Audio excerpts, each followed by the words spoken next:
Welcome to the Weekday Report for Thursday, April 17th. I'm Joe Potente. Here's a brief look at the news. Nearly 700 students, staff, and parents from All Saints Catholic Academy made a 2-mile pilgrimage through Wednesday morning's blustery weather, all in the name of finding a cure for type 1 diabetes.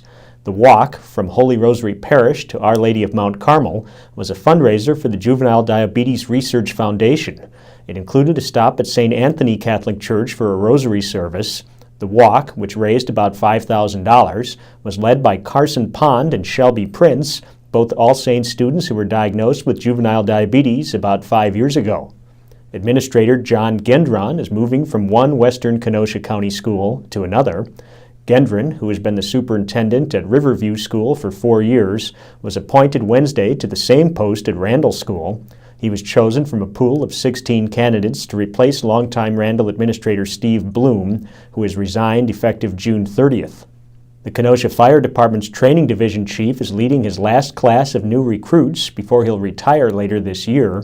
Phil Johnson has been with the department since 1987. Before that, he worked with the Twin Lakes Department and established the Randall Department. The close of his career in Kenosha comes as the city is bringing on 11 recruits, its largest class in years. Johnson said watching his students learn and taking that into real-life application on the job is what he's enjoyed the most about his job. A third suspect was charged Wednesday for the April 1st robbery at Shenanigans on 60th Street. Several bottles of tequila were stolen from the liquor store, and an employee ran out trying to stop them. He was dragged from the car as the suspects tried driving away. Marquise Tibbs appeared in court Wednesday, where his bond was set at $5,000 cash.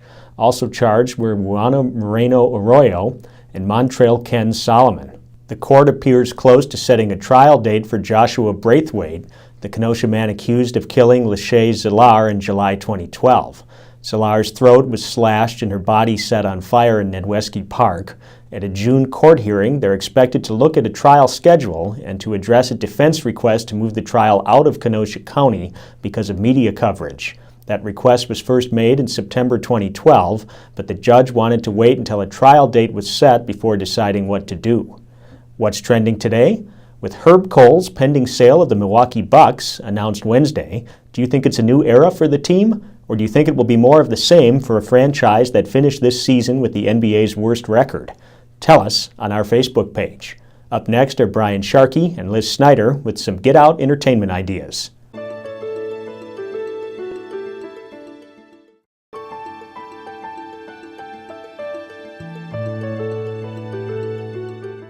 Hi, I'm Brian Sharkey. And I'm Liz Snyder with your entertainment news. We know spring break is coming up, and not everyone can go to Florida, Brian. That's right. Even though we're standing outside here in downtown Kenosha, there's still plenty to do inside and out. Yes, there's lots of stuff for kids. There's Easter egg hunts. You can take the family up to Milwaukee. You can go to Chicago. And if you want to go out west, you can go zip lining. Oh, yeah. Yeah, and there's lots of fun stuff, too, if you stay in town. I know Pringle Nature Center has some free nature programs outside. And inside, the public museums also have programs all next week. You definitely can't go wrong with anything, especially when you're on spring break.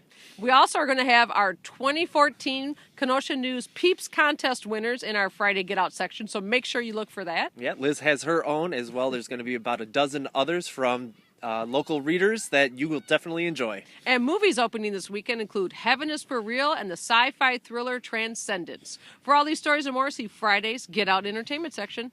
I'm Brian Sharkey. I'm Liz Snyder. Get out and have some fun. Thanks, Brian and Liz. Now here's a look at what we're working on today. Joe Ward is at a hearing where the Police and Fire Commission will decide whether to investigate employee complaints against Fire Chief John Thompson.